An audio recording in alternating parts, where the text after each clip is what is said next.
the king of horror.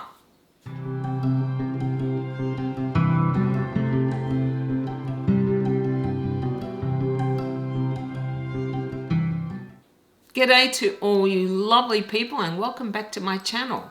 I'm Kathy and today I'm actually going to do a Stephen King tag.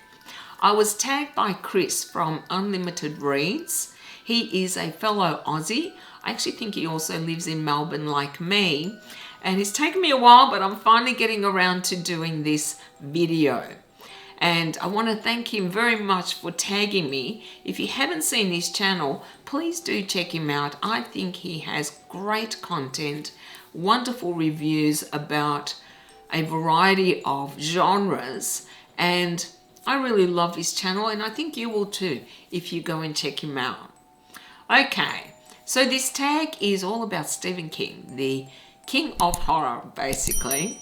I have been a massive fan for a very long time. I've already done a video on my top 10 favourite Stephen King books, but I thought I might also do this tag. There are 18 questions altogether, so I'm just going to get started. The first question is, how did you get into reading Stephen King? And this kind of leads into the second question, which is, which was the first Stephen King book that you read? That was Salem's Lot. My cousin Stacey read it in the 70s and basically said, you have to read this. And I did, and whilst I liked it, I wasn't mad about it. But I think around about that time in the 70s and early 80s, there were a few films coming out based on his books. It wasn't really until I think I read The Stand, which I believe came out in 79, though I would have read it in the 80s, that I became completely and utterly hooked on Stephen King. I remember reading that and just being blown away. And after that, I basically read everything that he brought out. Yeah, pretty much. So that is really the first two questions. The third question is, have I ever read a book by King that was published in the year I was born, which is 1964. No, he didn't publish anything until the 70s. Question 4 is, which books do I like to collect of his? Hardbacks or paperbacks? There is also trade paperbacks. Definitely hardcovers, yeah. I think I've been collecting hardcovers since the 80s, and though I do have a few paperbacks, they were generally books that I'd only read once and were prior to my starting to collect them. And because they're older books, they're harder to find. But hardcovers all the way. Yeah, definitely. Question 5. How many of King's books are on my shelves? Absolutely all, except his one on writing, because I wasn't interested in writing. And for some reason, I don't have Christine. I always thought I did, but I don't. So basically, everything else. Question 6 is, Stephen King is known for long and gory novels. Which of his novels was tough for you to read? I actually like horror. I love horror in films, and I don't get squeamish about gore. So I don't know if any of his books made me uncomfortable, except perhaps Gerald's Game.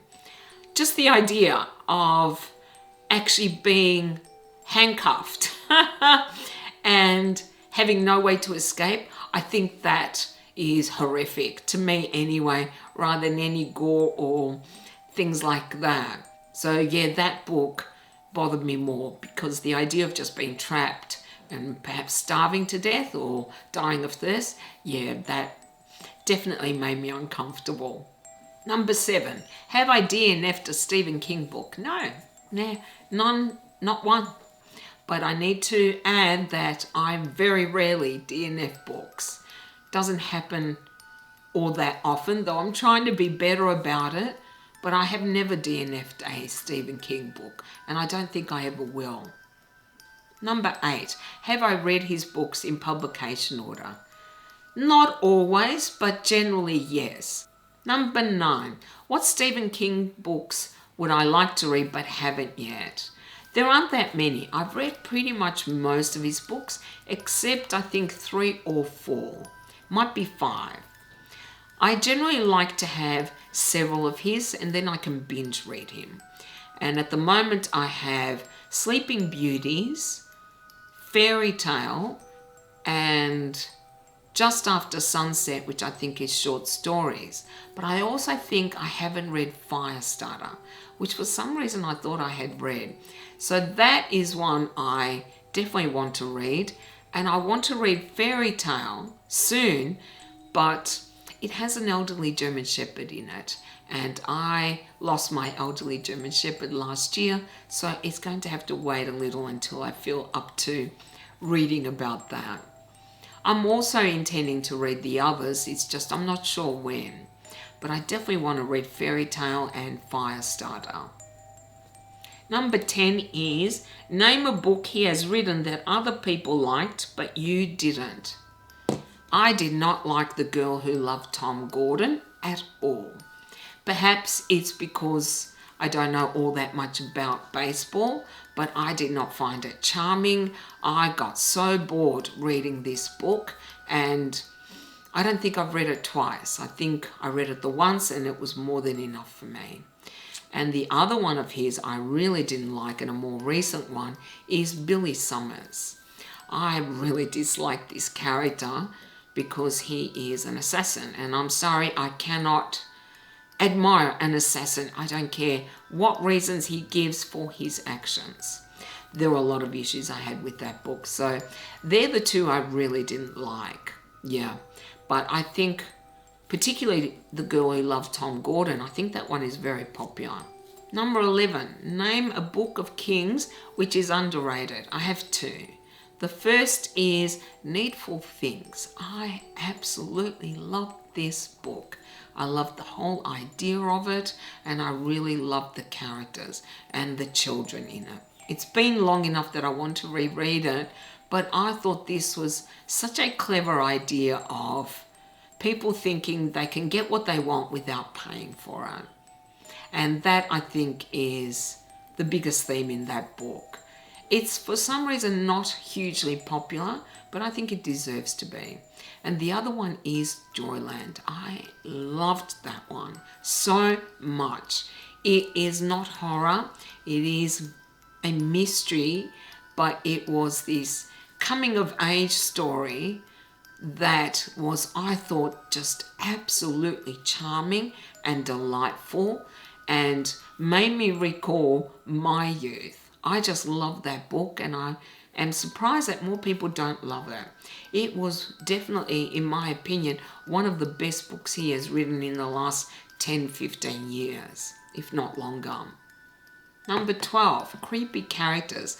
Which of Stephen King's characters would I like to have dinner with? Well, that's a hard one. Many of his villains are like monsters. So now I don't want to have dinner with Pennywise the clown, though he is probably the most memorable. But somebody like George Stark, an alternate ego of a writer in The Dark Half. I thought this was really cool, actually. And I liked this whole idea of having a fictional character come to life. So maybe George Stark.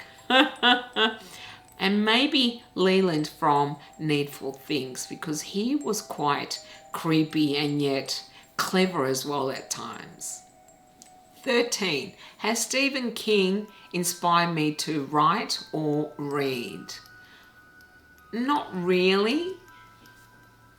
I used to do a bit of writing long before I started on his books when I was a teenager, and I pick it up every now and again, and reading has always been a lifelong thing for me. So I cannot say that he's really the author who inspired me to read or write.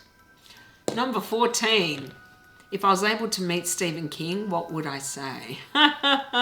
Well, I think I'd be tongue-tied for quite a while, but I would just thank him for so many amazing hours of joy that his books have given me.